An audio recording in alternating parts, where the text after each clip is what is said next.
This is kind of cool that it's group launch weekend because it feels a little bit like we're having a small group and you guys are leading the group, and then everybody gets to sit in the living room with us while I ask the questions that we're all asking. So thank you guys. Tell us first, what song was that? Because they were cheering so loud I couldn't even hear it.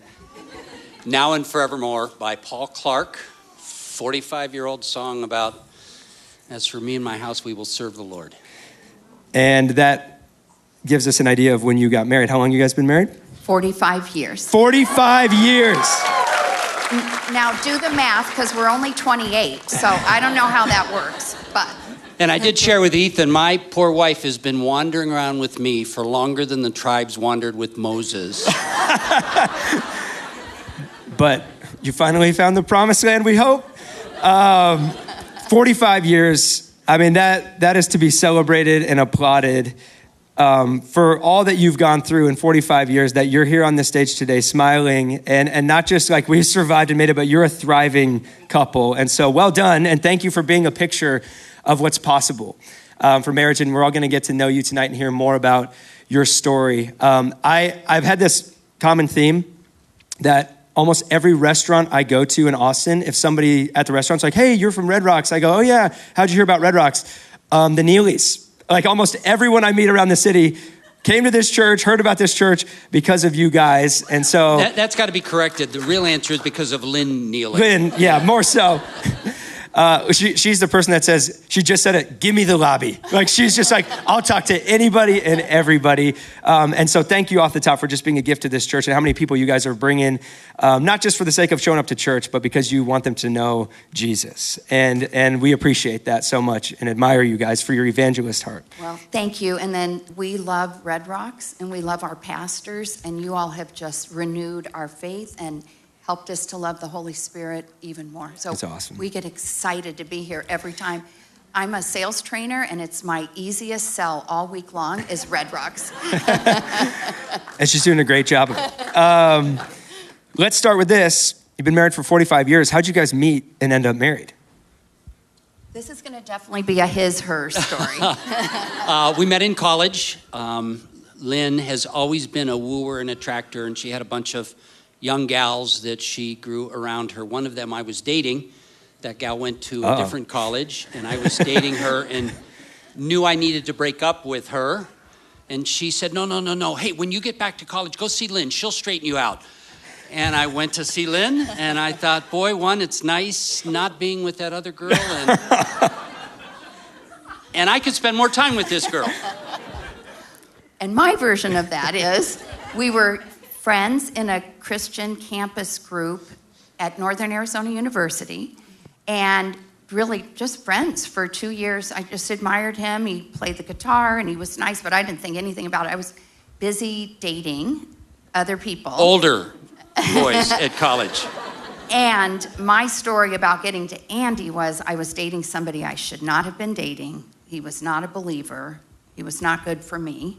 And I had just broken up, and when I got back to campus my junior year, I'm like looking around going, there is nobody cute here. Until I happened to be walking behind this guy one day, I'm like, wow, that is cute. Turns around, and it's my friend Andy, and he'd done a whole bunch of construction work and electrical work that summer. I'm like, muscles, I like it. There's one cute guy here. And you're still ripped. CrossFitting. These two are big CrossFitters. And Andy said this last week. He goes, I may be older than most of the guys in this church, but I'm also stronger than most of the guys in this church. But that's actually one of the things I love about you guys and admire about you is you are young people. You know, like you've been married for 45 years, and but you truly are like, every time I see you, like you're 28. Like you guys are just live life so fully. How did you like find that drive together and the life that you found and kind of start building to where you are today? Early years of marriage can be tough. Like what were some of the pitfalls, some of the things that led you to kind of end up 45 years later thriving together? You know, thriving is an interesting word because I think we all go through different seasons, and next week we may not be thriving, and next month we might be thriving again, right? The whole point of marriage is it's that covenant. You and we talked about that, right? It's that commitment. Neither one of us come from strong Christian homes. Lynn came from a church-going home. I didn't, and we both knew heading into our marriage that God had to be first. That song that was played, the verses are from Joshua 24, is for me and my house, we will serve the Lord now and forevermore. If you come visit our house in the old part of Austin right now, our doormat has that verse on it. It's something that we've believed for 45 years. We've not always believed it perfectly, but we lean into him first when we're at our best. I love that you said that. That's awesome. I'm going to go ahead and echo the not coming necessarily from a Christian home. Andy, as a sweet little boy at 7 years old, had friends in the Chicago area that invited him to go to church, accepted the Lord, and then walked with the Lord by himself without family. It was just God's always ahead of us. And I became a Christian at age 16. I always loved God, but my mom had the first of a series of emotional breakdowns when I was 16, and the person I counted on the most in my life was hurting and broken. But God had already put me at a Young Life club and campaigners, and people kept saying, how do you become a Christian? I'm like, I don't know, I'm American, I pray, and I love God. But the night that I knew my mom was not going to get better is when I accepted Jesus, and he has just always walked with us, and he's always walked ahead of us. And the fact that we both believe in Christ and that we want to have our lives known as Christian and that God is at our center is everything. What are some of the keys that you have done together and pushed each other in to build that Christ-centered home? So I married a very strong woman, and I know we got a bunch of strong women out here. 45 years ago, the universe was different, and I married a very strong woman. One of the things we learned early on in our marriage was submit to strengths and protect weaknesses. And Write that down. Isn't that good? Isn't that good? Yeah. Lynn is a wooer. She attracts people. And I'm kind of a grumpy introvert, and learning that is one of the gifts that God has brought to our marriage, rather than me being grumpy about it, was one of those things where God gave me her to make me the best me, and learning her strengths are now my strengths.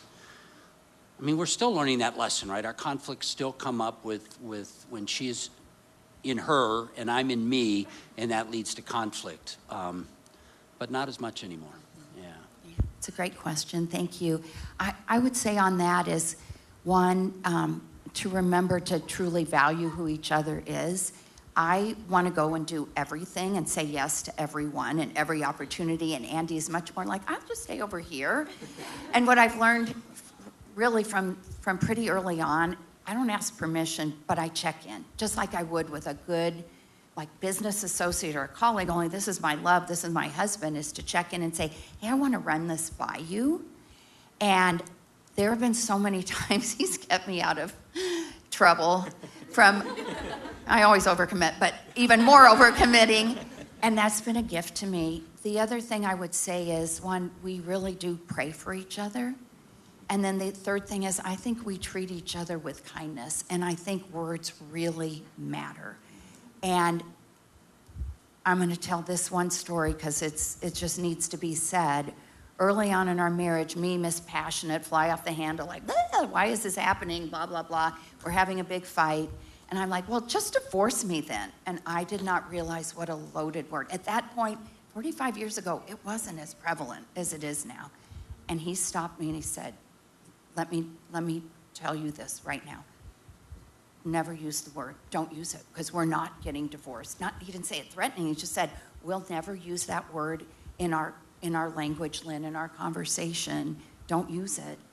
And I was like, okay, that this man who doesn't usually have anything to say about what I'm doing is like saying that to me. It really made a difference. Words matter.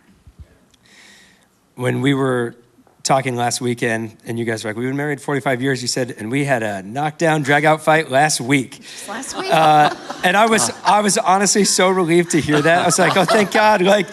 I think a lot of times you look at couples who like you guys and you're like, you figured it all out. You never have problems and you can't relate to the rest of us that are out here with struggles. But it was refreshing to hear that you guys still have conflict. Obviously, you're two imperfect people, right? Yes. How have you learned to handle that? So going from a time when you were off the rails and you kind of say things and you guys had to deal with fallout of those kinds of conversations to now probably much healthier, what have been the keys? Probably from my perspective, two things. One is lean in rather than lean out, where, man, we're not on the same page right now. I don't even like you right now. I'm probably going to sleep on the couch right now, but I'm not going away. I'm to quote Derek Spentley, I hold on, right? I'm going to lean in. But the balance of that, Ethan, is, early on in our marriage, we were at a Bible church, and I just remember, having somebody preach that sermon from James, don't let the sun go down on your anger. And man, we're lying in bed at 1 a.m. and 2 a.m. and things are going from bad to worse. And Lynn's mom was just kind of this earthly wisdom woman. And at one point early on in her marriage, I remember her saying to us, nothing good happens after midnight. And part of it for us was very practical. We're not on the same page right now, but we just have to go to sleep. And we're going to wake up tomorrow. We can't avoid it. We got to come back to it at some point, but maybe we wait until the weekend to revisit this, because right now we're just not in a good place. Sometimes the best thing is some sleep and a meal, a glass of water, something like that. Get you back to yourself. But I love what you said about, but we are going to come back to this. We're not going to sweep it under the rug. I think a lot of marriages, it's easy in relationships to just kind of like, well, we're both better now, so let's just pretend that didn't happen. How have you effectively pulled those things out from under the rug, or not let them go under there, but address them in a healthy way so that you do cross over that hill and not kind of just leave it to come back to some other day? Yeah. So we've been very blessed to be at a number of churches in our long marriage together and have some incredible mentors, the Wrights and the Thralls.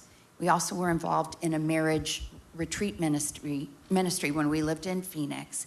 And one of the things that we developed as we taught other couples was to have a weekly care plan.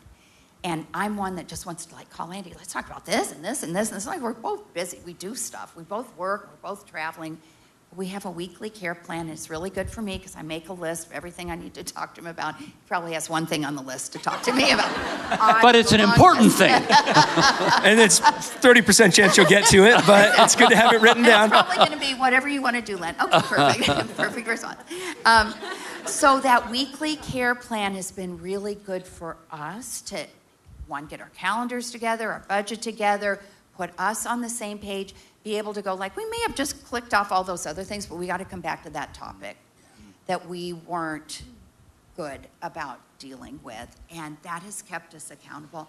I will also say there's been a couple times in our marriage we needed to go see someone. Yeah. We just couldn't, we were in an impasse and we just couldn't get through it. And every once in a while, you need a friend. Yeah. You need somebody, they don't even have to be older and they don't even have to be wiser, but they need to be a listening ear where you can almost hear yourself sounding so either upset or sometimes ridiculous. Well, then I remember one of the phrases that just stuck for both of us that made us both eat a little humble pie at times is just because you're hurt doesn't mean you're right. And so just getting to the point where, man, this is raw, but that doesn't give me the right to dominate. It's having enough maturity to separate the wound from the right steps. And 45 years in, that's still hard at times, but that truism has informed our relationship. We've been talking about the design of marriage, Ephesians 5 and some of the biblical layout of it. And what I love about you guys in talking with you is what I see is love and respect. Lynn, you're the big personality, right? But I don't see a wife who dominates and, has made Andy into your kid that you kind of just make do whatever you want. You have deep respect for him as the leader of your family. And your gifts and your talents are different, but you have worked together so beautifully in this design to be a team. What have been the keys to that, to embrace the differences in the gifts and to look outward at, hey, we're teammates, we're not opponents in this marriage? All right, I love this topic. Because if you all do strength finders, mine is individualization, which is finding something very specifically awesome about each person. And I am a business coach, and sometimes my best practices in the business world don't carry home. It's harder to be sweeter and nicer and like listening patiently to him than to my clients. And I have to remember, assume positive intent, and that he's a gift, and that God put us together, and that we're going to stay together. Can we get that clip recording home? Assume positive intent. He's a gift. I'd like that playing in the background. And to that point, I think of the conflict resolution steps, which really are about how do we as human beings talk to each other and meet each other and learn each other's perspective. I need to simmer down and stop and say, it's very sincerely, honey, tell me why you said that, or explain to me where you're coming from. And my daughter and I, who love Andy to pieces, she's just like me. We have every opinion in the world, and we let everybody in the world know what the opinions are. But he hardly does until sometime that suddenly he goes, this is the thing, and we both go, okay, we're stopping, and we're listening, and we're noting.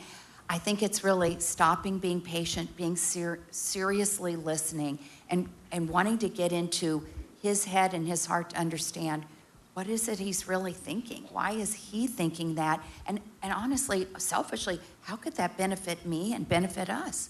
And I think I give a lot of other people in my life that room, but I don't always give him that room because sometimes I'm just so irritated with it. And I love him. And remember, I want that clip before we go home, okay?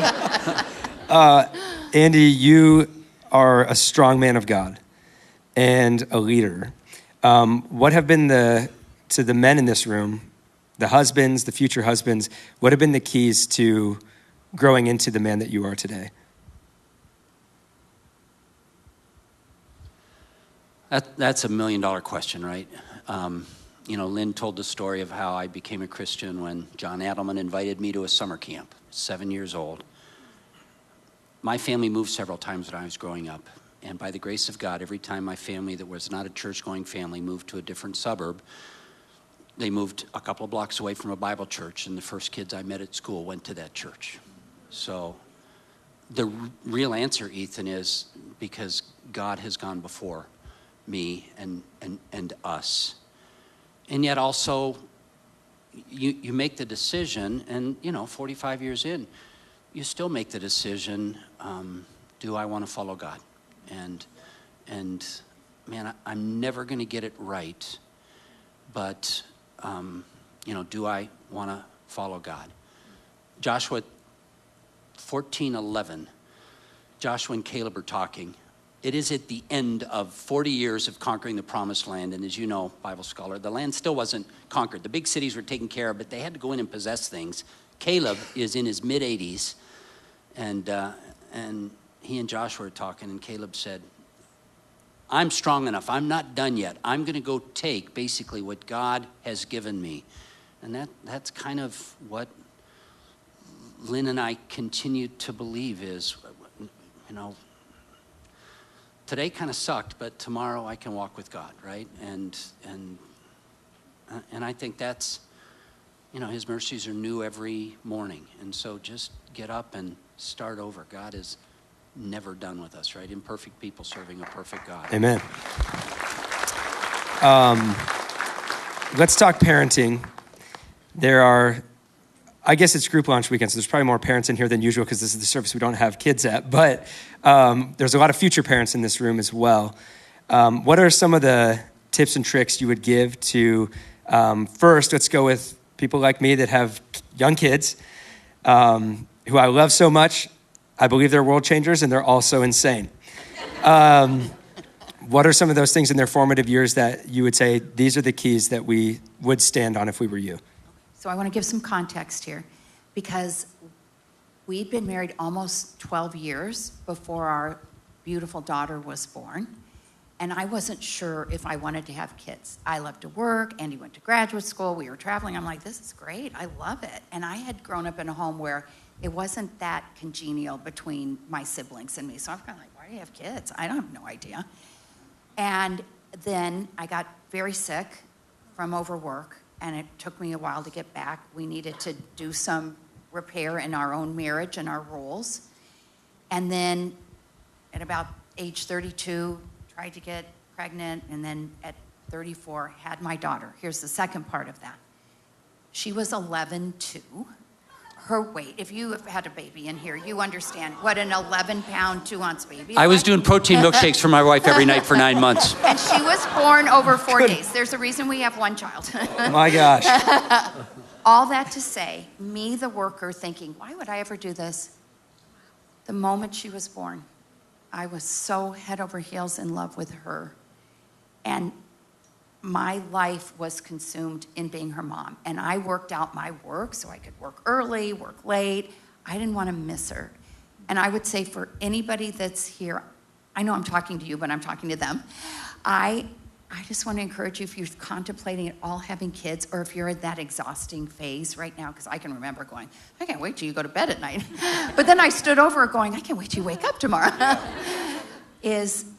It's the greatest joy, and it's been my greatest job and my greatest privilege, and God blessed us. And I look at that decision I almost made not to, and I'm so grateful we did. And I think I'd add to that, have fewer rules and more principles for your kids.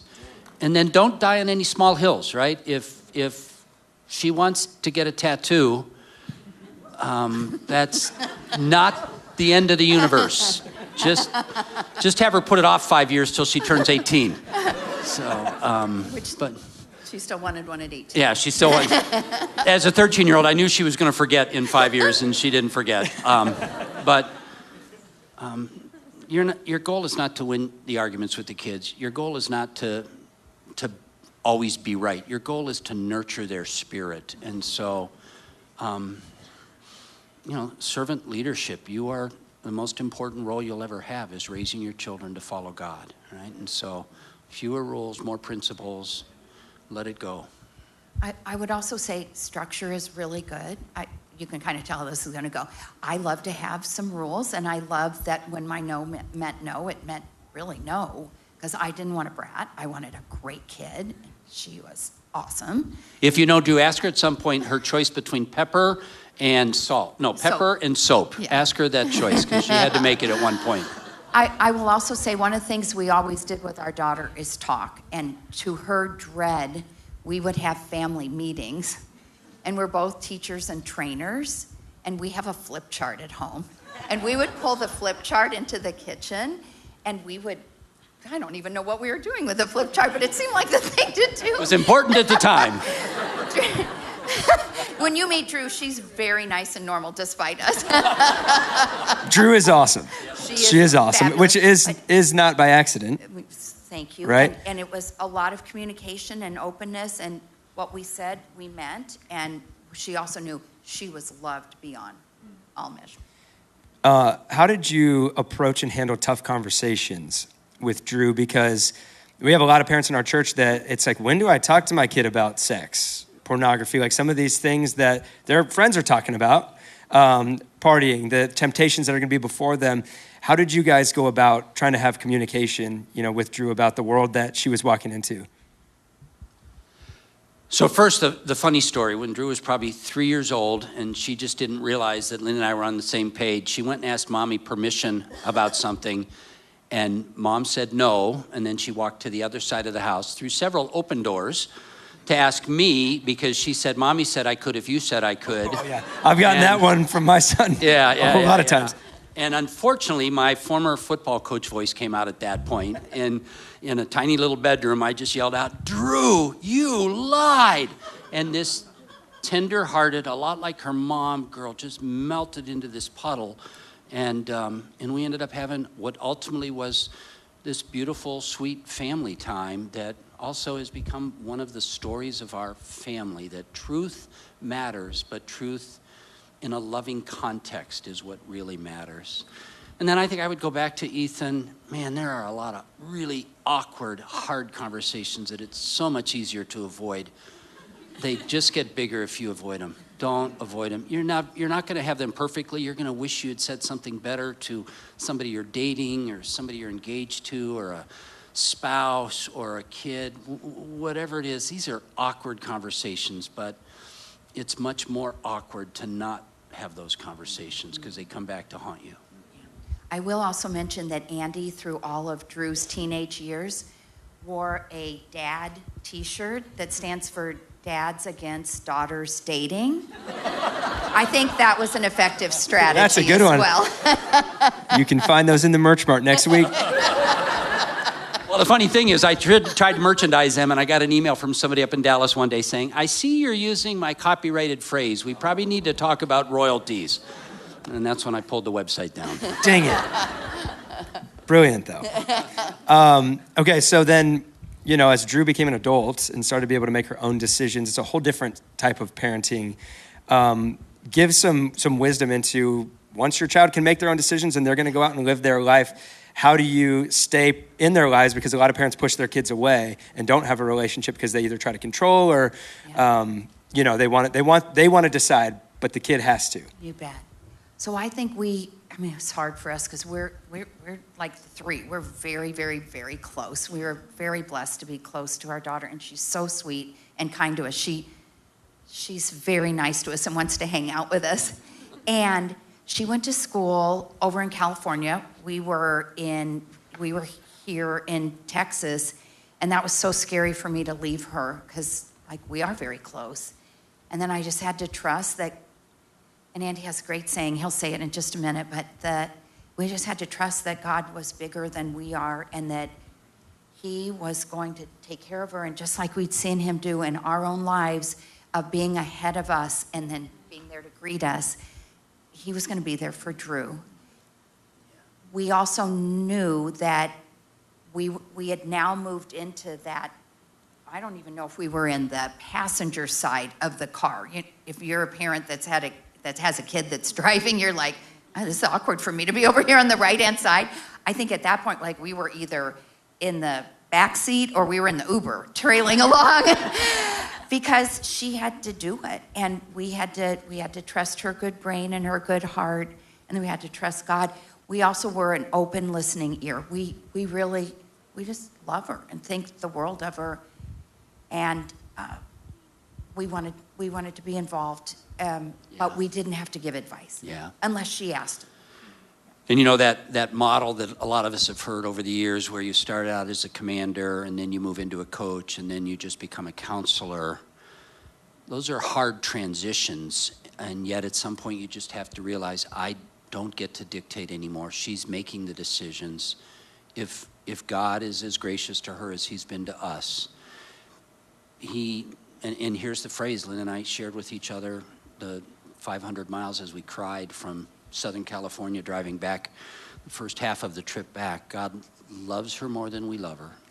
God knows her better than we know her. And only God, not even she, knows her future. And we just clung to those three phrases as we let go of her because, in some respects, it's not even in Drew's hands. It's in God's hands what he's going to do with Drew. It's just... it's easy to sit up here and say those words. It was sleepless nights for the two of us, right? Yeah. But it seems to me you must realize you're seed planters and you've planted a lot of seeds in her life that maybe they didn't bloom when you'd hoped, because we're all imperfect people that have to go on our journeys. But you were faithful in planting those seeds and in loving her with the love of God and then trusting him with her, and she's turned out awesome. So, well done. Yeah, and she's actually here tonight. She's awesome. Drew snuck in here. She's in the house. Thanks for letting us talk about you in front of everyone. That's right. She's fabulous. And again, I would come back to Ethan. Parents, do the hard thing. Because if you don't do the hard thing, it just gets harder. Yeah. Dang, that's good. Let me rapid fire some questions at you guys. Some of the biggest conflict in marriage, let's start with finances. Can be just because of the story we told you about our big fight. No, I forgot about that actually. Oh yeah, well, good question by me. It can be so. Business people out there, it was a CapEx versus OpEx argument, and I'm more of a CapEx guy. She's more of an OpEx person. And I'm figuring 19 trips could equal the car that he wants to buy. I'm good with that. How do you stay unified in something that can be so combative in a relationship? Well, the first thing I would say, and we talked about this before, I don't think money is really the issue. I think money becomes the presenting problem of some underlying issues that have to do with respect and communication and honesty and selflessness. Money is just the easy thing to see, but if you simply solve the money problems by selling some Tesla stock and you haven't done with the underlying issues, 2 years later, it's going to crop back up. That's where the work needs to be done.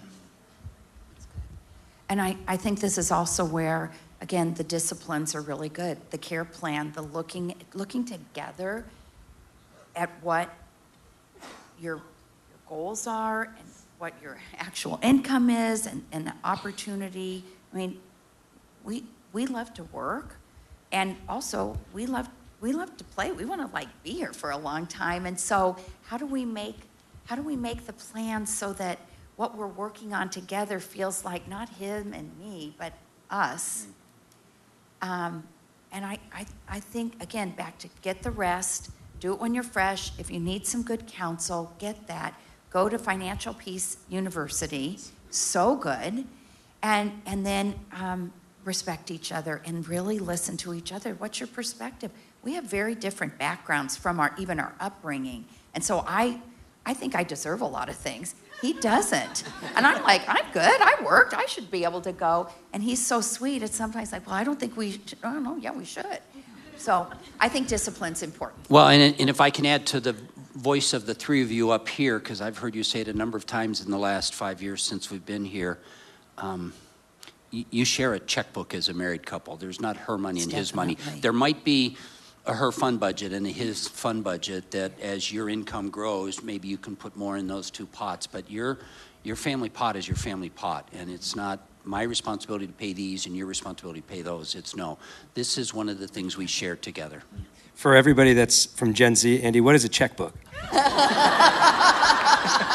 Good point. You share your Venmo account. There it is. That's good. Thank you, Ethan. That's good. We may look young, but. Let's talk about intimacy. You guys, you're business partners, you're co-parents, you're friends, but you also deeply love each other. And you have had a 45-year marriage of building that love together. And intimacy and sex are not the same thing. And that's an important thing that guys need to be reminded of, especially. But there is such an important component to marriage of intimacy and physical intimacy and emotional intimacy. And how have you built that and fostered that over 45 years? So I'm glad that you blended those together because, one of the things, again, we talked about it in our pre-interview, make up sex.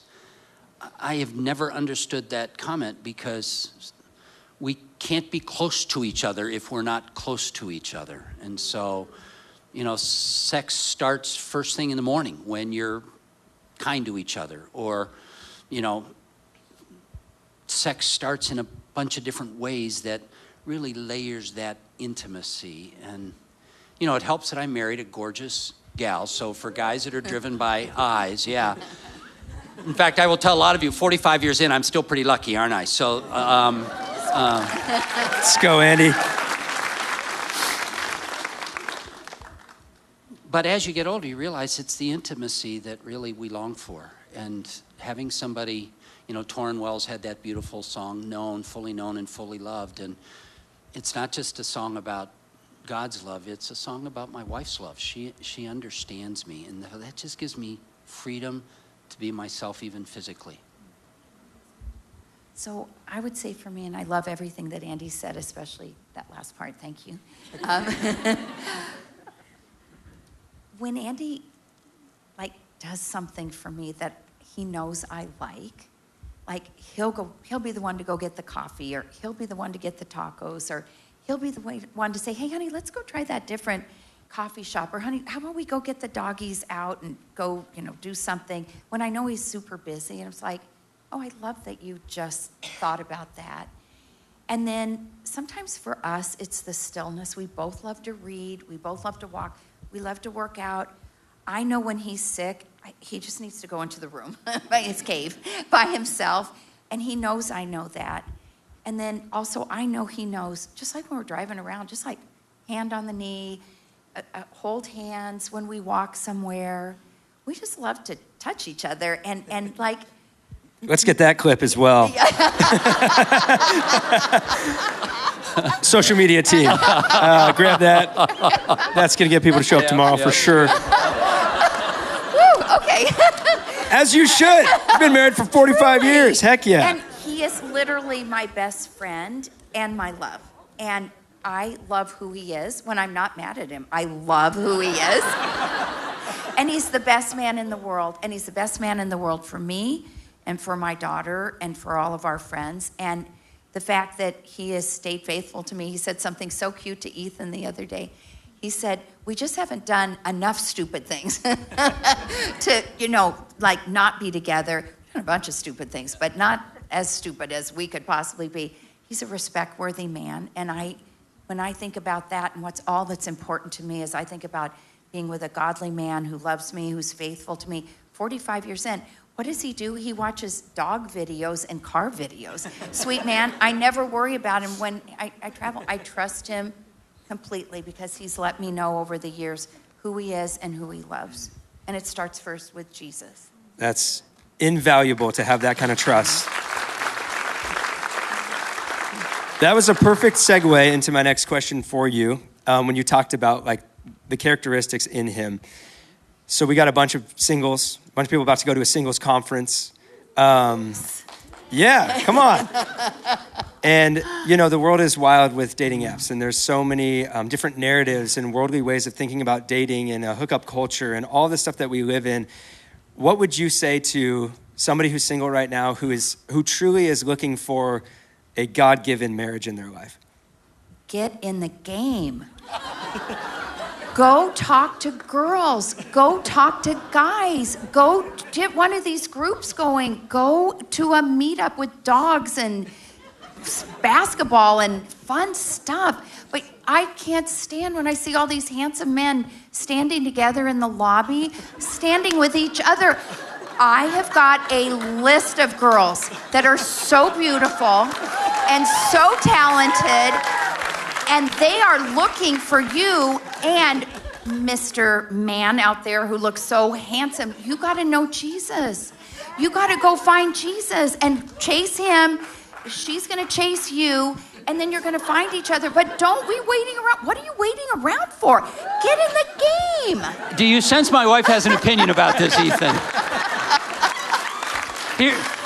Here's what I would add to that. Maybe with not quite as much fervency, but it is an imperfect game. And social media, unfortunately, convinces us they look perfect and we have to look perfect.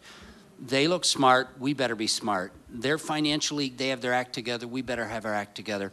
That's all a bunch of lies, but we're swiping right and left through those lies every single day. Man, just get out there and try. Gals, be kind to the guys. We're terrified of you, right? And guys, don't compare them to what you're seeing on social media because nobody ever lines up to that. And also have a face-to-face conversation. It just changes everything. Don't be texting, talk. The other thing I want to say, and I want to say this to anyone who's been in a relationship and it broke off, whether it was a marriage relationship or it was just a long-standing relationship. I'm so sorry. So sorry for your pain. I really am. That's not what you intended. And then I will also say to you, God bless you, because you got out there and you tried. And that does not mean love isn't going to come again. It's going to come again. You get yourself ready.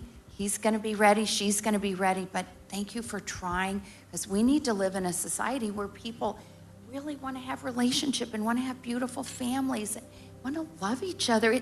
It's where it starts out, is with our loyalty together, and then it expands into the whole community. That was awesome, all of that. What you're saying right there of the expansion of that relationship is what I see in you too. And so let's finish with this. You live with such a purpose in unity together. And you go to restaurants differently than most people. You know, you don't just go there to get food and ignore the waiter. Like, you go there like, Jesus, how are you going to use this in this moment? Who's here that needs to know you that we could invite to come to church? Like, every time you show up to church, like, I need to introduce you to so-and-so. They're from our gym. We met them at a restaurant. This person was just minding their own business on a park bench, and I went up and tapped him on the shoulder and said, you're coming to church with me. But you truly, like, you embody that marriage is not the mission, it has a mission. And you live that mission, and you've brought so many people to come to know Jesus, and you won't stop. And I love that about you guys. How have you fueled and continued on that Great Commission together and let that be at the center of your marriage, to let it have a purpose outside of itself? I think two things. One, that, you know, the Great Commission, as you go make disciples, for us, it really has been as you go. In fact, you just said we're evangelistic. My wife is a wooer. She just attracts people. And secondly, Ethan, I mean, this is a bold endorsement of Red Rocks, because we've gone to Bible churches our entire adult lives, and many of them my wife did not invite people to, because she knew it would make people who weren't comfortable being imperfect at church uncomfortable. And she is not just an evangelist for Christ, she's an evangelist for what Red Rocks is doing. So that's a beautiful thing. It's mainly her. I just kind of, I pay the bill when it comes. Good advice. I love Jesus more every single day, and I have walked with him for 52 years. He came and found me. He's never letting go of me. I'm gonna love him every day more and more. Our church has helped to awaken in my heart more love, and the Holy Spirit is in this place, and he wants to do more.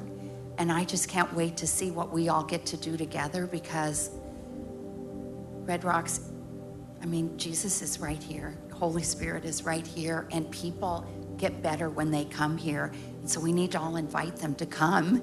You guys might want to do a theme around more, because that's what she really believes in. Dang it, we should have thought of that. Jesus, I'm going to tell you, you just keep walking along with Jesus, because he loves you more all the time. You love him more all the time, and you just get to know each other more. God is more real to me today and bigger to me today. Every time I get on an airplane flight, I'm like, okay, who's here? Who are we going to talk to? Because you need to know about God and how your life can be better. And it's because he is continually loving us more. I also see what a funny joke he must have with me and with us, like, oh, Lynn, you still haven't figured it out, but don't worry, I got you. I got it all covered. You're so wonderful as you are, and I'm using you in your brokenness to be my ambassador. And isn't that just the funniest joke kind of on us? We think we need to be perfect. He just needs us to show up and love him. Dang. Well, you guys, thank you for being part of this church family. I did not ask you to endorse our church, but I appreciate that. Our church. But really, like, I can say, as one of the pastors here, it is very humbling when we meet people like you that go, we don't want to be anywhere else but here, because you've got more seminary degrees than our whole team. But you guys have so much wisdom, and you are such kingdom builders, and it's very humbling and honoring for us that you're part of our family. And when there's couples that reach out and they're like, hey, we're looking for a couple to talk to, I'm always like, how busy are you guys right now? I'm not gonna bring you to my house, I'm gonna send you to their house, because they can really help you. But you guys continually just step up to whatever God has called you to. And I hope that it's been fun reflecting this week, knowing that we were gonna have this conversation, because I hope you just constantly hear from God a very big well done on just the life that you've built together, the daughter that you raised, the friends that you've brought to Jesus, and the way that you continue to pour out to build his kingdom. And we're honored to have you be a part of it with us. So thank you guys. And Red Rocks, can you guys help me thank these two?